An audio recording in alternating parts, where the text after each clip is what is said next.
Ayan, tayo po ay aalis. Ito po ay galing ako sa aking warehouse. So ngayon dahil pastora po tayo at tayo ay pupunta sa mga bahay ng aking mga members. At una kong dadalawin ay ang ating si Ate Lynn Ganda. And then pagkayari kay Ate Lynn Ganda ay pupunta ako kay Ate Dolor sa kanyang bahay. At pagkayari noon ay Bible study naman kami kay Sister Banji and Sister Jennifer. So, ganun talaga. Kailangan when you offer your life into God, kailangan tayo ay may ginagawa. Hindi lang yung tinawag ka lang na pastora, ngunit wala kang ginagawa. We need to expend your time in your members to share the Word of God, the Bible, how to excel pa ang paglilingkod nila kay Lord. Dahil tomorrow is Sunday service, so we need to visit your member and to remind there na God first in Sunday service. Ayan, shout out sa mga gustong bahay na magkaroon ng Bible study. Welcome lang po kayo sa amin.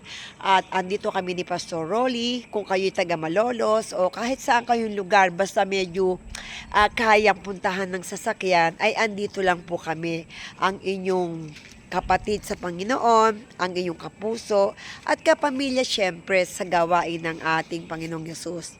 Okay, see you! Lakad na ang blessed woman of God! Hi, hi, hi! Hello po! Hi, hi! Ayan, ayan. Kami ay hahayo, sabi nga ni Lord, go ye and preach the gospel and share the love and blessing sa mga kababaihan.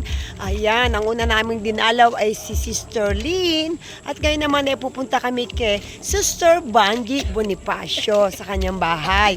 At kanina ay napunta kami sa bahay ni Ate Dolor. Hi ka daw, Ate Dolor. Ayan, punta kami sa bahay niya. At ngayon, mamaya doon kami pupunta sa anak niya na meron tindahan. At nami-miss na rin namin yung si Sister Jennifer. Eka nga, ang pagmamahalan ay humahayo talaga dapat. Ayan. Isang baso tubig. Tapos, pagka nasa baso niya, pipigaan ko siya ng Ayan. O, dito. Ayan. Dadalaw po kami.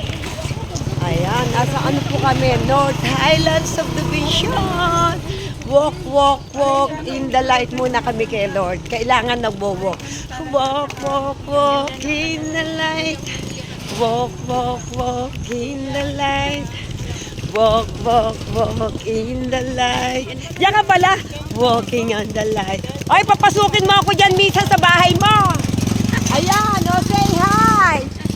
Hi, hi dyan. Hi, hi. Ay, saan tawid na lang? Oo. Dinadala ko yung mga yung mga kababaihan na pinagpala. Blessed. Ayan. Ayan, at ganyan nag-picture kami sa lahat ng aming pinuntahan na bahay na welcome ang salita ng Diyos. Napakasaya talaga kapag marami kang dinadalaw na mga Bible study na pinagpala ng Diyos. Ayan, kay Laika, bagong panganak siya. Cute-cute na baby girl nila.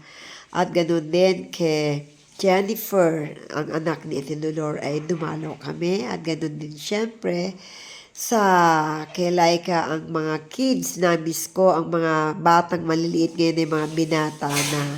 At syempre, ayan si Robin Hood.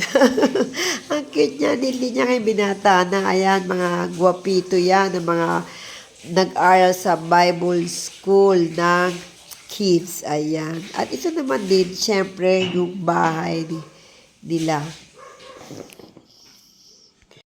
Sister Lynn, ayan. Ang saya-saya namin dahil na kabanding namin ulit sila. Ayan, dinalaw namin na kanibay. Napakapala nito, meron siyang kambal na apo. Ayan po, nagkabisang kami ni Sister Lynn. Ayan, ito ang mga mamis na binahal ko sa North Highlands Subdivision, Malolos. Namin ang aming mahal na ate. Ayan. Dahil tunay na kailangan tayo ay maghayag ng salita ng Diyos dahil mahal ng Diyos ang mga kababaihan at yung mga bahay na tinatanggap naman ang Biblia, tinatanggap ang salita ng Diyos. Ang Diyos ang magpala sa kanila at patuloy na marami tayong mamahaling pamilya. Sabi nga, kapamilya natin sila kay Christ. To God be the glory. Love you, Lord.